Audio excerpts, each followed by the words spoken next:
Hello students, BCom part third paper second banking and financial system, banking एवं वित्तीय व्यवस्था। इसमें आज हम पढ़ते हैं टाइप्स ऑफ मनी, मुद्रा के प्रकार। मुद्रा के प्रकार दो तरीके से वर्गीकृत किए गए हैं, traditional classification and modern classification. ठीक है, परंपरागत वर्गीकरण एवं आधुनिक वर्गीकरण। इसमें हम सबसे पहले परंपरागत वर्गीकरण यानी कि ट्रेडिशनल क्लासिफिकेशन को पढ़ेंगे। ट्रेडिशनल कौन से हुए? जो अर्थव्यवस्था की आवश्यकता के अनुसार परंपरानुसार विकसित होते गए। अब इसके भी तीन टाइप्स हो गए, basis of nature, basis of legal acceptability और बेसिस ऑफ मटेरियल फॉर्म, यानी कि प्रकृति के आधार पर, वैधानिकता के आधार पर और भौतिक स्वरूप के आधार पर। इसमें कुछ स्पेलिंग एरर्स हो सकती है, उसको आप ध्यान में मत रखना, या आपको समझ में नहीं आएंगे क्योंकि वो लिखा हुआ ऐसा है, BASIS, बेसिस। ठीक है, हाँ, तो हम बात कर रहे थे फर्स्ट प्रकृति के आधार पर। इसको भी दो पार्ट्स में बांट दिया, वास्तविक एवं हिसाबी, real money and accounting money. तो प्रकृति के आधार पर वर्गीकरण को दो पार्ट्स में बांट दिया। वास्तविक कौन सी? दैनिक जीवन में जो मुद्रा लेन देन में प्रयुक्त होती है वो रियल मनी कहलाती है। यह मुद्रा विनिमय का माध्यम, संचय का आधार होती है और सरकार द्वारा जारी की गई मुद्रा ही वास्तविक मुद्रा कहलाती है। और प्रसिद्ध जो अर्थशास्त्री हैं रॉबर्टसन, उन्होंने इसे जनरल मनी यानी कि साधारण मुद्रा भी कहा है। अब बात करते हैं हिसाबी मुद्रा की यानी कि अकाउंटिंग मनी की। हिसाबी अथवा लेखे की मुद्रा वह मुद्रा जो सामान्यतः हिसाब किताब में प्रयुक्त होती है। अर्थशास्त्री कीन्स एवं कालबोन ने इस मुद्रा के इस अमूर्त रूप को लेखे की इकाई कहा है। इसका नाम अपरिवर्तित रहता है, यानी कि उदाहरण के लिए भारतीय रुपये का स्वरूप बदलता रहता है किंतु लेखे की मुद्रा में रूप रुपया ही रहा है। ठीक है, अब इसकी हिसाबी मुद्रा सदा एक सी रहती है परंतु वास्तविक मुद्रा में परिवर्तन होते रहते हैं। कैसे? कि हिसाबी मुद्रा तो क्या रुपया ही है, लेकिन वास्तविक मुद्रा यद्यपि रुपया ही है परंतु उसका रूप समय समय पर बदलता रहता है। जैसे स्वतंत्रता से पूर्व और द्वितीय विश्व युद्ध के पहले देश में रानी विक्टोरिया और जॉर्ज अष्टम का चित्र रुपये पर अंकित होता था। ठीक है, उसमें 11/12 हिस्सा शुद्ध चांदी का मिश्रण किया जाता था, परंतु युद्ध काल में रुपया केवल गिलट का ही रह गया। और वर्तमान में तो सिक्कों का स्थान पत्र मुद्रा ने ले लिया है मोस्टली, हालांकि सिक्के भी हैं। तो इस प्रकार मुद्रा का जो विभाजन है, इसके लिए विभिन्न अर्थशास्त्रियों ने अलग अलग नाम इसका दे दिया है। सेलिगमैन ने वास्तविक मुद्रा तथा आदर्श मुद्रा कहा है। प्रोफेसर बेनहॉम ने मुद्रा चलन की इकाई तथा लेखे की इकाई इनका नाम दिया है। ठीक है, अब हम बात करते हैं वैधानिकता के आधार पर, बेसिस ऑफ लीगल एक्सेप्टेबिलिटी। ये भी दो पार्ट्स में हो गई, ऐच्छिक मुद्रा और वैधानिक मुद्रा, वॉलंटरी और लीगल।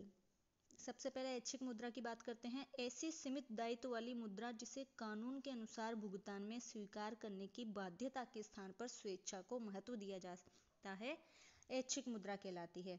यानी कि जिसको कानून की बाध्यता के स्थान पर स्वयं स्वेच्छा से स्वीकारा जाता है वो ऐच्छिक मुद्रा कहलाती है। मुद्रा सदृश बैंकिंग प्रपत्र, ड्राफ्ट, साख पत्र आदि ऐच्छिक मुद्रा की श्रेणी में आते हैं। इन्हें स्वीकार करने की कानूनी बाध्यता नहीं है, यानी कि आप चाहो तो स्वीकारो या मत स्वीकारो, लेकिन स्वेच्छा से स्वीकार रहे हो इसलिए इनको ऐच्छिक मुद्रा कहा जाता है। अब लीगल मनी, वैधानिक मुद्रा। जब देश की सरकार कानून बनाकर मुद्रा निर्गमित करती है तो वे निर्गमित नोट, नोट इशू क्या कहलाएंगे? इशूड नोट कौन से कहलाएंगे? वैधानिक मुद्रा। यह देश की आंतरिक सीमा के अंदर मुद्रा के रूप में सामान्य रूप से स्वीकृत होती है तथा सभी सौदों के लेन देन में वैधानिक रूप से प्रयुक्त होती है। सरकारों द्वारा लेन देन की सुविधा के लिए छोटे सिक्के भी जारी किए जाते हैं, जिन्हें क्या कहा जाता है? उन्हें सीमित वैधानिक मुद्रा कहा जाता है, क्योंकि वो एक सीमित मात्रा में ही एक मुश्त स्वीकार करने हेतु बाध्य होते हैं। बड़ी धनराशि के नोट भारत में कितने हुए? 2 रुपये से लेकर 1000 रुपये तक के नोट असीमित वैधानिक मुद्रा हुए, जिन्हें किसी भी सीमा तक स्वीकार करने की बाध्यता है। लेकिन सीमित वैधानिक मुद्रा छोटे सिक्कों को कहा गया है, जैसे 25 पैसे और 50 पैसे। हालांकि इनका 25 पैसे का प्रचलन अब बंद हो गया है, किसी भी वैध मुद्रा को खराब करना अथवा अस्वीकार करना दंडनीय अपराध माना गया है, क्योंकि ये लीगल मनी मानी गई है इसलिए। अब हम बात करते हैं भौतिक स्वरूप के आधार पर। फर्स्ट वस्तु मुद्रा, फिर धातु मुद्रा और फिर पत्र मुद्रा, यानी कि commodity, metallic and paper currency. अब मुद्रा का आविष्कार भौतिक स्वरूप के आधार पर ही हुआ है। सामान्यतः नाशवान वस्तुओं, चमड़े की खाल, सीप, अनाज आदि से लेकर धातु मुद्रा, पत्र मुद्रा आदि में भौतिक स्वरूप दिखाई देता है। अब इसको भी 3 पार्ट्स में हम ऐसे समझें। फर्स्ट कमोडिटी मनी, इसका आविष्कार क्या हुआ? मुद्रा का आविष्कार वस्तु के रूप में हुआ, यानी कि वस्तु विनिमय की अवस्था में जो वस्तु स्वीकार की जा रही थी उसको हम वस्तु मुद्रा कहेंगे, यानी कि इसमें मुद्रा के रूप में क्या थी? वस्तु।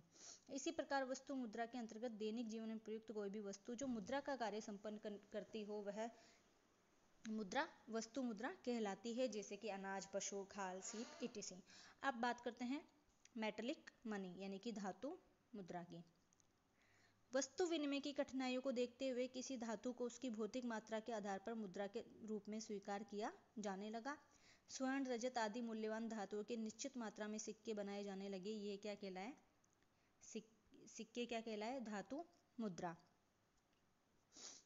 फिर धातु मुद्रा वह मुद्रा जो किसी बहुमूल्य धातु यानी कि सोने अथवा चांदी की बनाई जाती है और देश में प्रचलित भी रहती है। अब धातु मुद्रा और धातु मुद्रा मान में अंतर किया जाना आवश्यक है।